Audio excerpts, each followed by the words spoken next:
Marcus Zimmerman stared at his reflection in the floor-to-ceiling windows of his corner office, wondering when exactly his life had become nothing but quarterly reports and merger negotiations.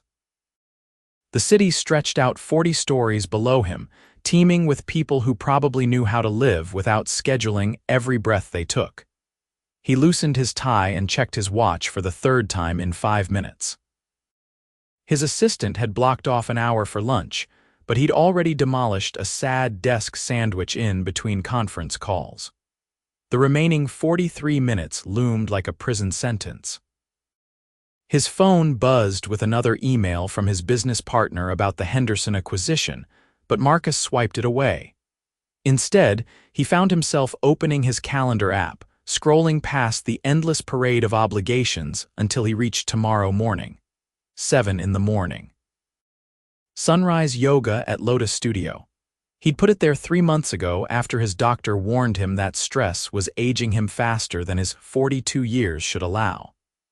The appointment had been rescheduled 17 times. Tomorrow, he decided. Tomorrow he'd actually go. The studio occupied a converted warehouse in a neighborhood Marcus rarely visited, all exposed brick and large windows that caught the early morning light. He arrived 10 minutes early, dressed in new athletic, where that still had creases from the packaging. A few other people milled about in the lobby, chatting easily while sipping from reusable water bottles. Marcus felt like an imposter. First time here. A voice like warm honey broke through his discomfort.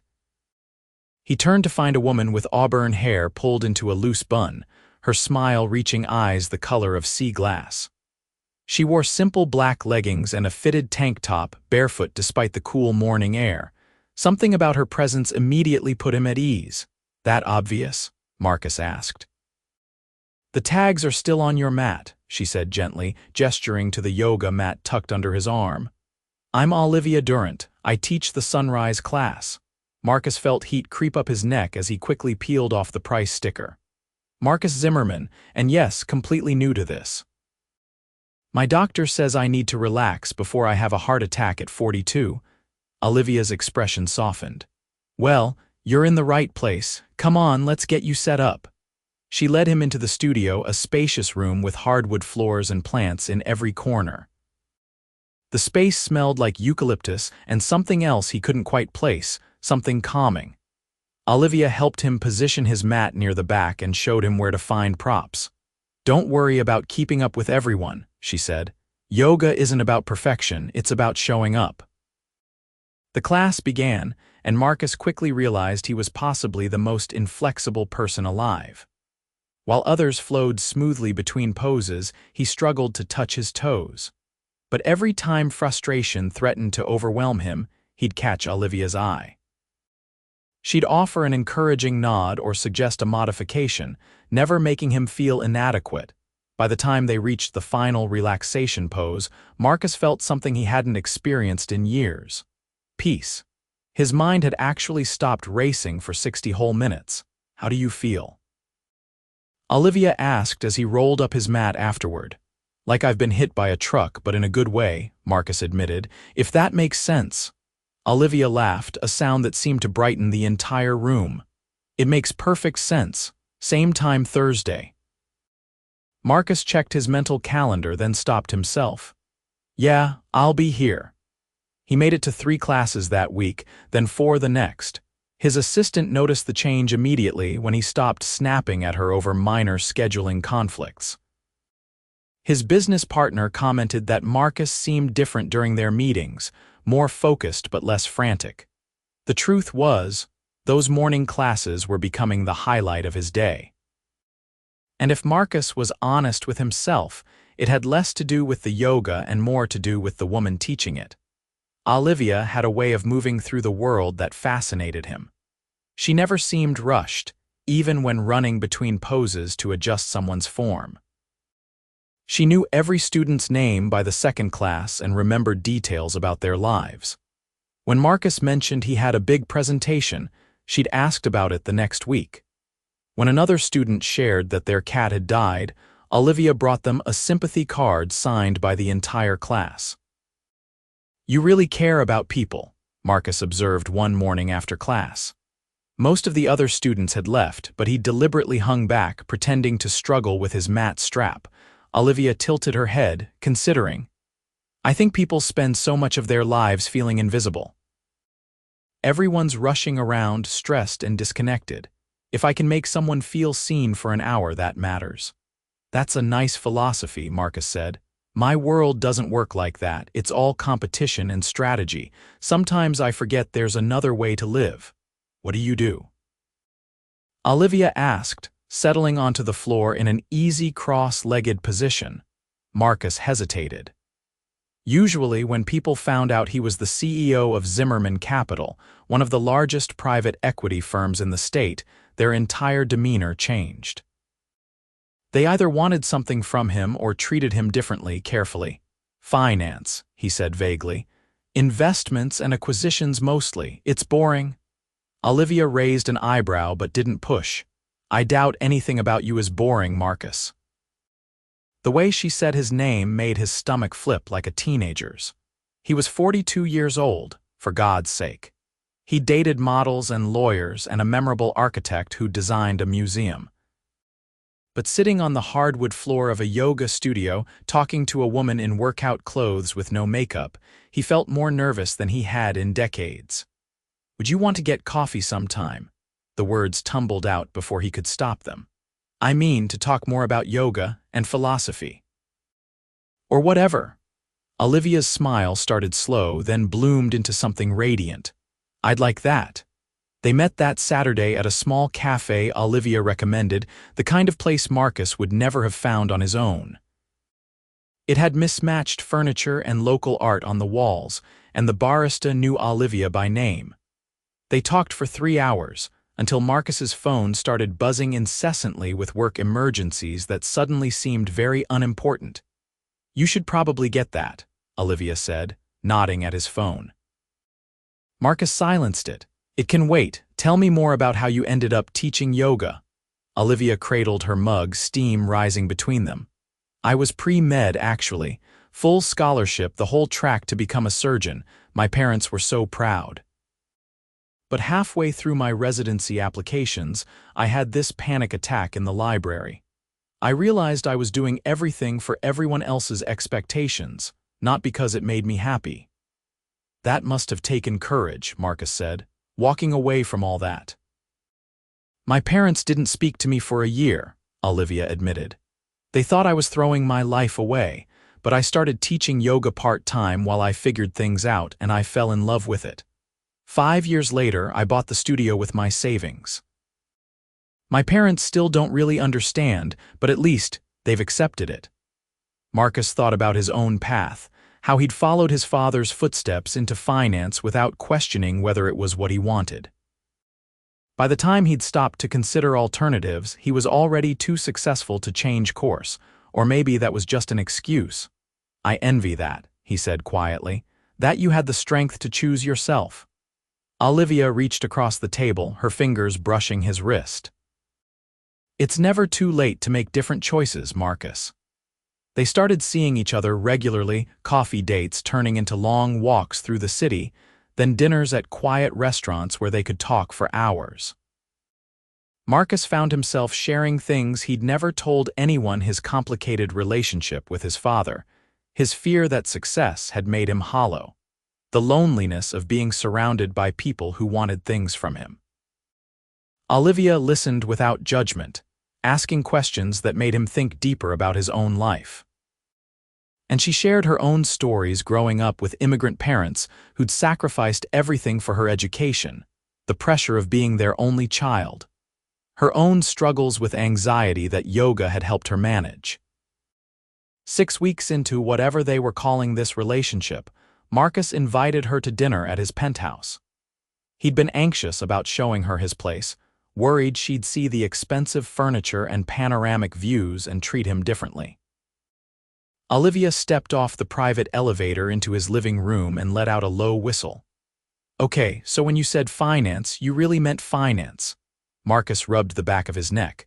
I should have been more upfront. I run Zimmerman Capital. We manage about $8 billion in assets.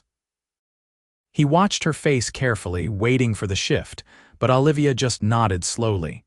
"That's why you always look so stressed. That's a lot of responsibility. You're not upset I didn't tell you. Were you hiding it to deceive me, or because you wanted someone to see Marcus the person instead of Marcus the millionaire?" Olivia asked. "The second one," Marcus admitted. "Then no, I'm not upset." She walked to the windows, taking in the view, "But I get it now. This whole place feels like a beautiful cage. Do you even spend time here, or do you just sleep between work marathons?" Marcus looked around his apartment as if seeing it for the first time. She was right. For all its luxury, it felt sterile, unlived in. "I don't really know how to be anywhere without working," he confessed. Olivia turned to face him, backlit by the city lights. "Then let me teach you." Over dinner, which Marcus had catered from an expensive restaurant, because he'd been too embarrassed to admit he couldn't cook, Olivia told him about her vision for the studio. She wanted to expand, to offer classes for people who couldn't afford typical yoga studios. Community programs for veterans, for people in recovery, for seniors. "The space next door is opening up," she explained, her face animated in a way that made Marcus unable to look away. "I could knock through the wall, double my capacity.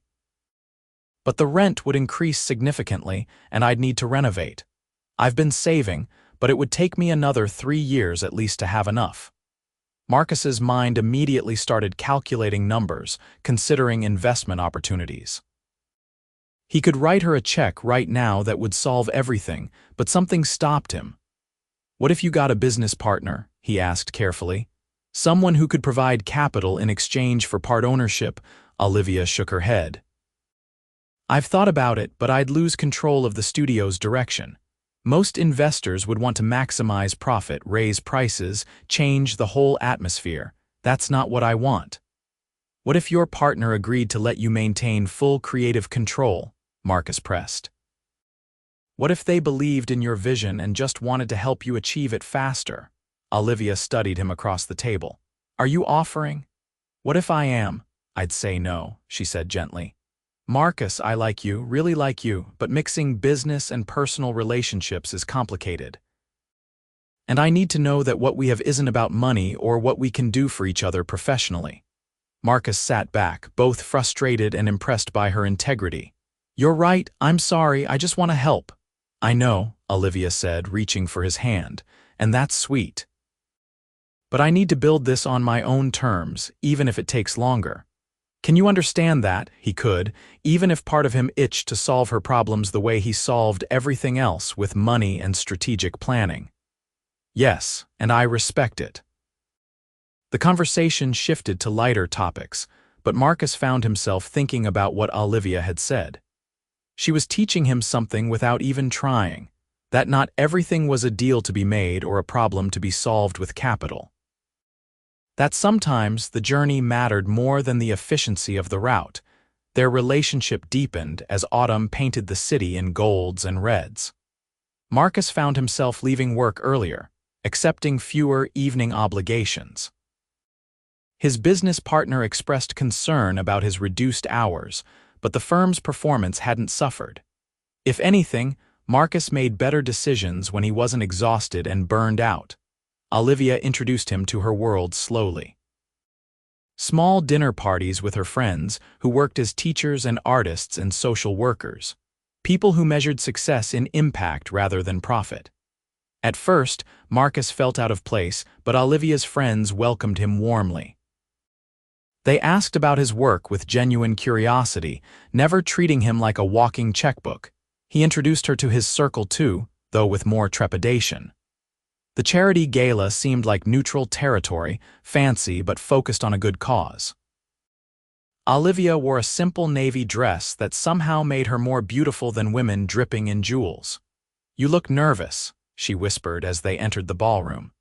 "Some of these people can be judgmental," Marcus admitted, "and you're not like the women they expect me to date." "Should I be insulted or complimented?" Olivia asked, but her tone was light, definitely complimented. "You're real. They're going to love you." He was half right. Some people did warm to Olivia immediately, charmed by her genuine interest in their lives and her complete lack of pretension. Others, particularly a few women Marcus had dated casually, looked at her like she was a curiosity. He overheard one conversation in the bathroom hallway that made his blood boil. A yoga instructor, how quaint. I give it 3 months before he gets bored. Marcus stepped around the corner, making his presence known. Actually, Olivia is the most interesting person I've ever met. She owns her own business, she's changing people's lives every day, and she doesn't need anyone's approval to know her worth. Maybe some people here could learn from that. The women had the grace to look embarrassed before scurrying away. When Marcus returned to Olivia, she was talking animatedly with a prominent judge about meditation techniques for managing courtroom stress. Making friends? Marcus asked. Always, Olivia said, squeezing his arm.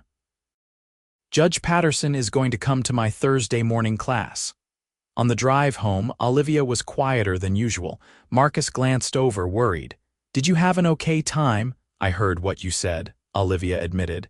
To those women, Marcus winced. I shouldn't have engaged.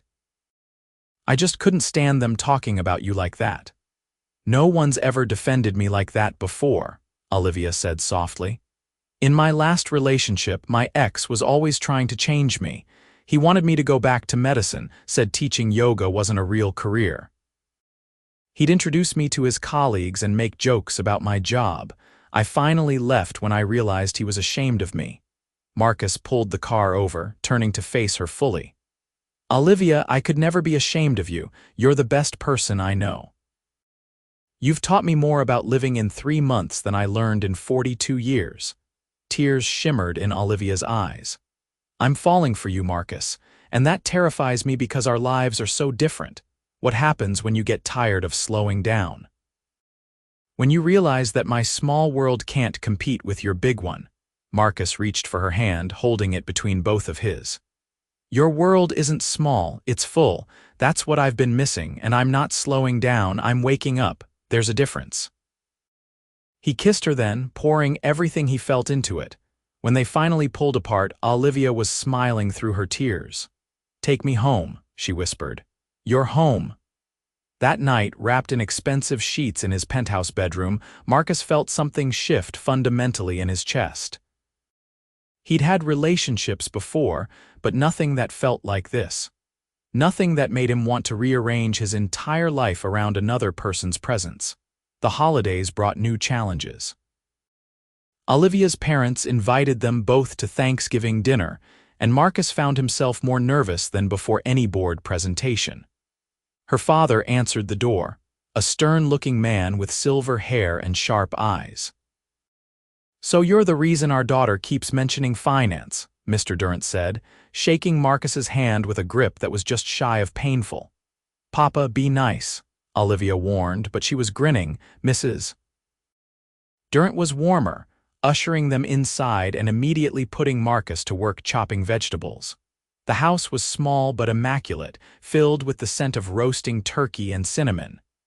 Olivia says you run an investment firm, Mrs.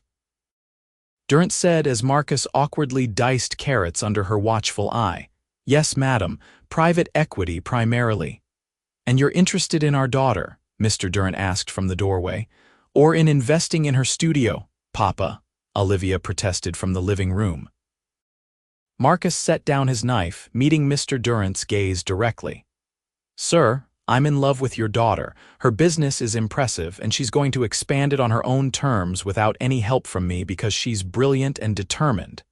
But that's not why I'm here. I'm here because she makes me want to be a better man. Something softened in Mr. Durant's expression. Good answer, but if you hurt her, I don't care how much money you have. Understood, sir. Dinner was lively and warm, full of family stories and gentle teasing. Olivia's parents asked about Marcus's work with genuine interest, and he found himself explaining private equity in terms he'd never used before, talking about the businesses they helped grow rather than just the returns. As they were leaving, Mrs. Durant pulled Marcus aside. She's different with you, she said quietly. Lighter, happy, don't let her go. I won't, Marcus promised. Christmas brought Marcus's family into the mix, which was significantly more complicated. His mother had passed away years ago, and his father was a stern man who'd built Zimmerman Capital from nothing and expected Marcus to maintain that legacy. "Bring her to the house for Christmas Eve," Richard Zimmerman had commanded over the phone. "I want to meet this woman who's got you leaving the office before midnight." The Zimmerman estate was in Greenwich, a sprawling property that had always felt more like a museum than a home. Marcus pulled up the long driveway and felt Olivia tense beside him. "Hey," he said softly. "My father is difficult, but he can't change how I feel about you." "What if he hates me?" Olivia asked. "Then he has terrible taste," Marcus said, "but I don't think he will. You're impossible not to love." Richard Zimmerman answered the door himself, which was unusual.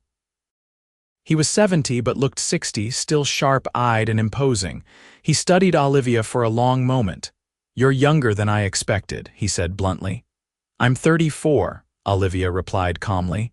"Is that a problem?" "Depends on whether you're after my son's money or actually care about him," Richard said. Marcus started to protest, but Olivia held up a hand. "Mr. Zimmerman, I own my own business. I pay my own bills. I was seeing Marcus for 2 months before I knew the extent of his wealth. And frankly, if you think money is all your son has to offer, then you don't know him very well." Richard blinked, clearly taken aback. Then, to Marcus's shock, he laughed. "Well, she's got spine. Come in, both of you. Dinner's getting cold." The evening was stiff at first, but Olivia had a gift for drawing people out. She asked Richard about building the company, listening intently to stories Marcus had heard 100 times. But she also asked questions Marcus never had about what Richard had sacrificed, what he wished he'd done differently. "I missed a lot of Marcus's childhood," Richard admitted over brandy.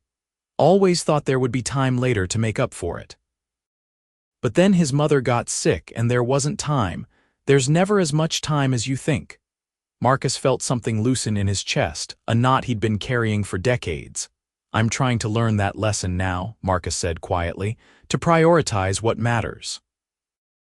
Richard looked at his son, really looked at him, maybe for the first time in years. "You seem good, Marcus, calmer. Is that her influence?" "Partly," Marcus said, reaching for Olivia's hand. "But mostly it's realizing I don't want to wake up at 70 and realize I built an empire but forgot to build a life." Richard nodded slowly. "That's wise, son. Wiser than I was at your age." He turned to Olivia. "You're good for him. I can see that. I hope you'll be patient with an old man who's still learning how to be a father instead of just a boss." "I think that's something we all work on," Olivia said gently. "Being who we want to be instead of who we think we should be." As they drove back to the city, Marcus felt lighter than he had in years. "Thank you," he said to Olivia, "for being yourself with him, for seeing through his gruff exterior." "He loves you," Olivia said. "He just doesn't know how to show it. That's its own kind of sad." Marcus pulled her close. "I love you, and I'm going to make sure you never doubt it." "I love you too," Olivia whispered. The new year brought changes. Marcus restructured his role at the firm, bringing in a co-CEO to share responsibilities. It was time, he told the board, to think about succession planning and work-life balance. His father, surprisingly, supported the decision. With his schedule more manageable, Marcus started attending more of Olivia's classes, not as a student but as a helper. He'd set up mats, greet students, manage the small retail corner where Olivia sold yoga supplies. He liked the simplicity of it, the tangible results of making someone's day slightly easier. "You're good at this," Olivia observed one morning as Marcus helped an elderly woman modify a pose. "You're a good teacher," Marcus replied. "I'm just following your example." In March, the space next to the studio became available. Olivia had been saving aggressively, but she was still short of what she needed. Marcus watched her stress over spreadsheets and loan applications, biting his tongue every time he wanted to offer financial help. Instead, he helped in other ways. He introduced her to his architect friend who offered a discount on design services. He connected her with a contractor who specialized in affordable renovations. He reviewed her business plan and helped her refine her pitch for investors who would respect her vision. "I got approved," Olivia said one evening, bursting into his apartment with the acceptance letter. "The community credit union is giving me the loan. I can start construction next month." Marcus swept her into his arms, spinning her around. "I'm so proud of you. You did this yourself." "Not entirely myself," Olivia said, cupping his face. "You helped me believe it was possible." "That's worth more than money." The renovation took 3 months, and Marcus was there for much of it, rolling up his sleeves to paint walls and install shelving. His business partner made jokes about the CEO doing manual labor, but Marcus found he enjoyed it. There was something satisfying about creating something physical, seeing immediate results from his effort. The grand opening in June was a community celebration. Olivia had invited everyone, from longtime students to local business owners to families from the neighborhood. She'd created a sliding scale payment system so no one would be turned away for lack of funds. The new space included a dedicated room for meditation and community programs. Marcus stood in the back, watching Olivia give tours and greet guests, her face glowing with joy. She'd done this. She'd built something meaningful that would touch hundreds of lives. He'd built companies worth billions, but suddenly his accomplishments felt hollow compared to hers. "You're staring," a voice said beside him. Judge Patterson, who'd become a regular student, smiled knowingly. "She's remarkable," Marcus said. "So are you," Judge Patterson replied. "Not many men in your position would be content to stand in the background while their partner shines. That takes real confidence and real love." Marcus smiled. "She makes it easy." That night, after all the guests had left and the studio was quiet, Marcus helped Olivia clean up. They worked in comfortable silence, moving around each other with the ease of long practice. "Thank you," Olivia said suddenly, "for everything, for supporting me without trying to control things. For believing in me." "Always," Marcus said. "Olivia, these last 9 months with you have been the best of my life. You've taught me what it means to be present, to value people over profit, to build something meaningful. I don't want to go back to who I was before." "You're giving me too much credit," Olivia protested. "I'm not giving you enough," Marcus countered. He reached into his pocket, pulling out a small velvet box, his heart hammered against his ribs. "I had this whole plan, sunset on the rooftop, rose petals, the works. But standing here in your studio, surrounded by what you've built, this feels right." Olivia's hands flew to her mouth, tears already forming. Marcus opened the box, revealing a simple platinum band with a single perfect diamond. "I know we haven't been together long by conventional standards. But I've never been more sure of anything. You've taught me about love, about life, about being human instead of just successful. Olivia Durant, will you marry me?" "Yes," Olivia breathed. "Yes, absolutely yes." He slipped the ring on her finger and kissed her, and Marcus felt like every choice that had led him to this moment had been exactly right. They married that October in a small ceremony at the studio, surrounded by their blended families and friends. Richard Zimmerman walked Olivia down the aisle alongside her father, the two men having formed an unlikely friendship over their shared tendency to mask emotion with gruffness. Olivia wore a simple silk dress and carried wildflowers. Marcus wore his best suit but left the tie off at Olivia's request. "You always look so stiff in ties," she'd said. "I want to marry the real you." Their vows were personal, heartfelt. Marcus promised to always make time for morning coffee and long conversations, to value presence over productivity, to build a life rich in meaning rather than just money. Olivia promised to challenge him, support him, and remind him daily that success was measured in love given and received. "I never expected the yoga instructor to teach me about life," Marcus said, making the guests laugh. "But here we are, and I've never been happier to be wrong." They honeymooned in Bali, spending 2 weeks disconnected from work and obligations. Marcus learned to surf badly and didn't care. Olivia taught classes at a local studio and dragged him to temples and markets. They ate street food and watched sunsets, and made love in their small villa with the windows open to the ocean breeze. "What are you thinking?" Olivia asked one evening as they lay tangled together, the sound of waves drifting through the darkness. "That I used to measure my life in quarters and fiscal years," Marcus said, "but now I measure it in moments like this, and I'm so much richer for it." Olivia kissed his shoulder. "We should talk about something." Marcus propped himself up on one elbow. "That sounds serious." "I want kids," Olivia said. "I know we haven't really discussed it, but I'm 35. If we want a family, we should probably start thinking about timing." Marcus felt a surge of emotion so strong it surprised him.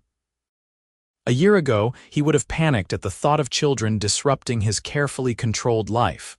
Now, he couldn't imagine anything better. "I want that too," he said. "I want everything with you." They returned home to New York and threw themselves into their life together. Marcus moved most of his work to a home office in the brownstone they'd bought in Brooklyn, close enough to both the studio and his office downtown. Olivia expanded her class schedule and hired 2 additional instructors, finally allowing herself to step back slightly from the day-to-day operations. 6 months after their wedding, Olivia told him she was pregnant. Marcus actually cried, something he couldn't remember doing since his mother's funeral. They converted the spare bedroom into a nursery, painting it a soft yellow and filling it with books and toys. "I never thought I'd be this person," Marcus said one evening as they assembled a crib together. "The guy who leaves work early to make his pregnant wife dinner, who reads parenting books and takes birthing classes." "Do you miss the old life?" Olivia asked, rubbing her growing belly. Marcus set down his screwdriver and came to sit beside her on the floor. "Not even a little bit. I used to think success meant having the most money, the biggest deals, the most power. But you taught me that real success is being able to look at your life and feel grateful for every part of it." "I have that now." Their daughter, Maya, was born on a rainy April morning. She had Marcus's dark hair and Olivia's sea-glass eyes and lungs that could wake the entire maternity ward. Marcus held her and felt his entire world shift on its axis. "She's perfect," he whispered. "She's going to have you wrapped around her tiny finger," Olivia said, exhausted but radiant. She was right. Marcus discovered he was absolutely terrible at saying no to his daughter. He worked from home 3 days a week, so he could be present for feedings and diaper changes and just staring at her while she slept. His business partner teased him mercilessly about becoming soft, but the numbers didn't lie. The firm was thriving, and Marcus was happier than he'd ever been. When Maya was 6 months old, they took her to the studio for the first time. Olivia had started a parent-baby yoga class, and Marcus sat in the back with Maya, watching his wife teach other new parents how to find balance in the chaos of early parenthood. "Your mama is pretty special," Marcus told Maya, who grabbed his finger and grinned her gummy smile. "She taught me everything important, how to be present, how to love without holding back, how to measure life in what matters." Richard Zimmerman visited often, surprisingly tender with his granddaughter. "I'm sorry I wasn't this present for you," he told Marcus once, holding Maya while she slept on his chest. "I thought providing was enough. I didn't understand that presence was the real gift." "You're here now," Marcus said. "That's what matters."